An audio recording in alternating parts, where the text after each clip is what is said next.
اللہ تبارک و تعالیٰ نے اپنے پیارے حبیب حضرت سلیمان علیہ السلام ایک عظیم حکومت عطا فرمائی تھی۔ حضرت سلیمان علیہ السلام کے تابع میں آپ نے ہوا کو فرما دیا تھا۔ اللہ تبارک و تعالیٰ نے آپ کو ایک عظیم حکومت عطا کرنے کے بعد ہوا کو آپ کے تابع کر دیا۔ ہوا کو آپ جب بھی حکم دیتے، جہاں چاہتے، ہوا آپ کے تخت کو وہاں پر پہنچا دیا کرتی تھی، اور آپ کا تخت چھوٹا نہیں ہوا کرتا تھا، کیونکہ آپ کے لشکر میں جن، انسان، درندے، پرندے، چرندے تمام حاضر ہوا کرتے تھے۔ آپ کا لشکر کئی میلوں پر ہوا کرتا تھا، اور آپ ہوا کو حکم دیتے تو آپ کے لشکر کے ساتھ اس کو اڑا کر، اس تخت کو اڑا کر جہاں چاہتے وہاں پر پہنچا دیا کرتی تھی۔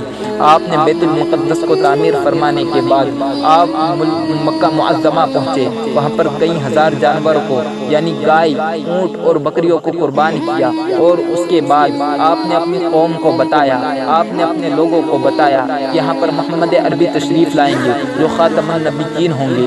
جب آپ وہاں سے روانہ ہوئے، ملک یمن پہنچے، ملک یمن پہنچنے کے بعد آپ نے قیام فرمایا۔ آپ کے لشکر میں سے ایک پرندہ جو ہدہد پرندہ ہوتا ہے، اس کا نام یافر تھا، وہ اڑ کر گھومنے لگا۔ اس کی ملاقات ایک ہدہد پرندے سے ہوئی، وہ یمن کا، وہ ملک شام کا تھا۔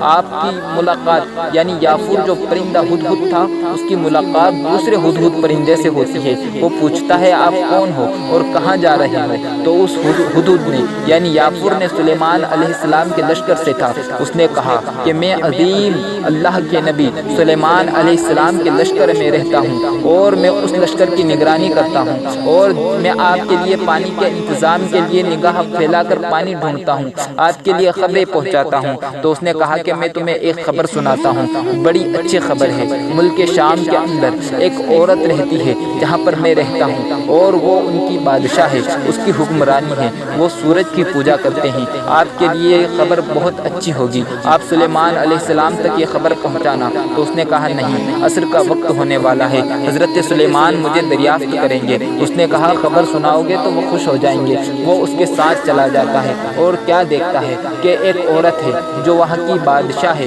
اور وہ سورج کی پوجا کرتی ہے، سورج کی پجارن ہے۔ یافور وہاں سے وہ خبر لیتا ہے جب تک عصر کا وقت ہو جاتا ہے۔ حضرت سلیمان حدود کو یاد کرتے ہیں، پانی طلب کرتے ہیں، تو آپ حدود کو نہیں پاتے، تو آپ عقاب کو حکم دیتے ہیں کہ دیکھو کہ ہدہد کہاں ہے۔ عقاب ہوا میں پرواز کرتا ہے تو پوری زمین کو اس طرح دیکھتا ہے جیسے انسان اپنی ہتھیلی کے اندر کوئی چیز دیکھتا ہے، اس کو ملک شام کی طرف سے ہدہد آتا ہوا دکھائی دیتا ہے۔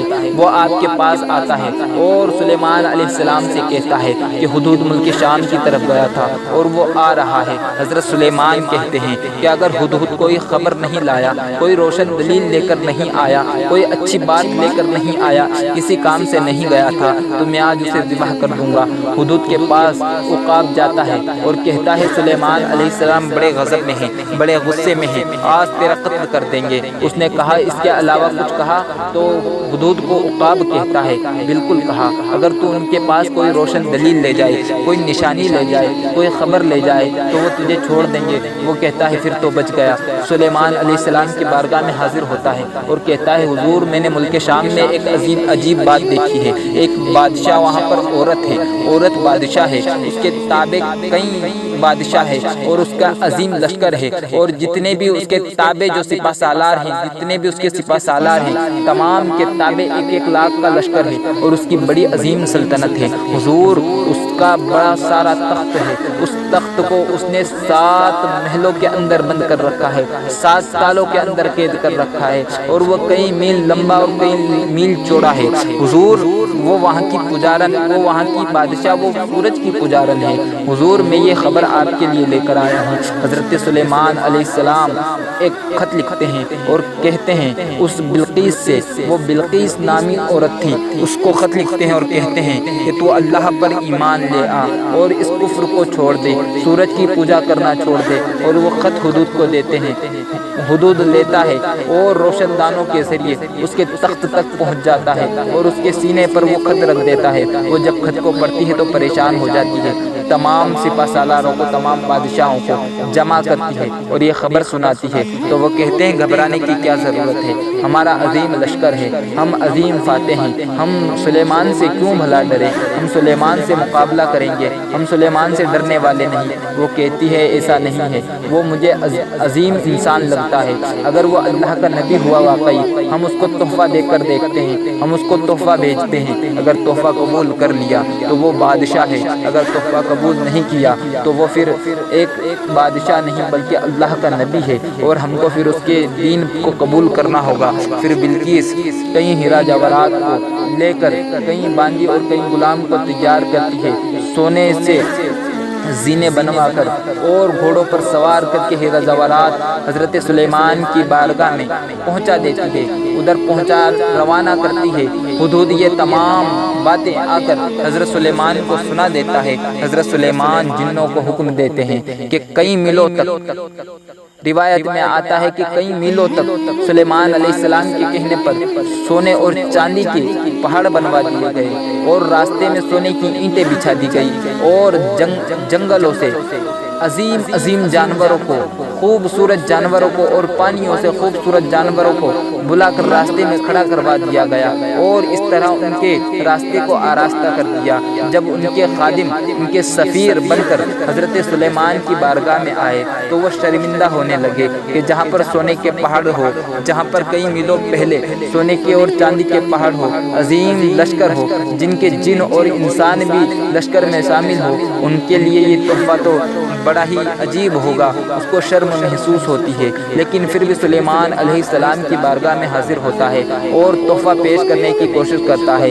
حضرت سلیمان جواب دیتے ہیں کہ مجھے تیرے تحفے اور تیرے مال کی ضرورت نہیں ہے، مجھے تیرے تحفے کی ضرورت نہیں ہے، میں چاہتا ہوں کہ تو بلقیس کو جا کر سنا دے میرا یہ پیغام، اس کو یہ خبر دے دے کہ تیرے تحفے کا سلیمان محتاج نہیں ہے، اس کے رب نے اسے بے شمار عطا کیا ہے، بے شمار عطا کیا ہے، تیرے تحفہ تحائف کی ضرورت نہیں، بلکہ تو اگر ایمان نہ لائی، اگر تو نے کلمہ نہ پڑھا تو پھر تجھے سلیمان کے عظیم لشکر کا مقابلہ کرنا ہوگا۔ یہ خبر جا کر وہ سناتا ہے تو بلقیس کہتی ہے اب ہم سے کچھ نہیں بننا ہے، اب ہمیں کلمہ پڑھنا ہوگا، اور وہ وہاں سے روانہ ہوتی ہے۔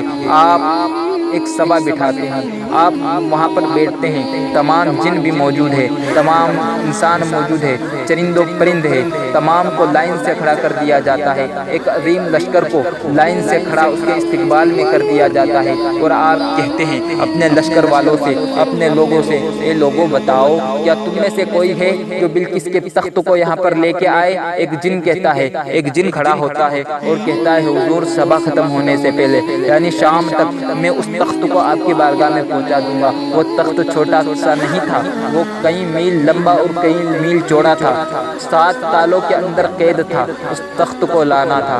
حضرت سلیمان نے کہا نہیں نہیں، اتنی دیر نہیں، اس سے بھی جلد مجھے چاہیے۔ ایک کتاب کا عالم کھڑا ہوتا ہے، یعنی ایک عالم کھڑا ہوتا ہے اور کہتا ہے حضور میں آپ کی پلک جھپکنے سے پہلے اسے لا سکتا ہوں۔ تو آپ نے کہا لے آؤ، جیسے ہی آپ نے کہا اس نے کہا لیجئے حضور، یہ حاضر ہے، اور وہ تخت عظیم تخت تھا جس کے چاروں پائیں جو تھے، چاروں پیر جو تھے وہ یاقوت اور عظیم عظیم چیزوں سے بنے ہوئے تھے اور عظیم سونے کا بنا ہوا تھا۔ آپ کی بارگاہ میں وہ تخت لایا گیا اور رکھ دیا گیا۔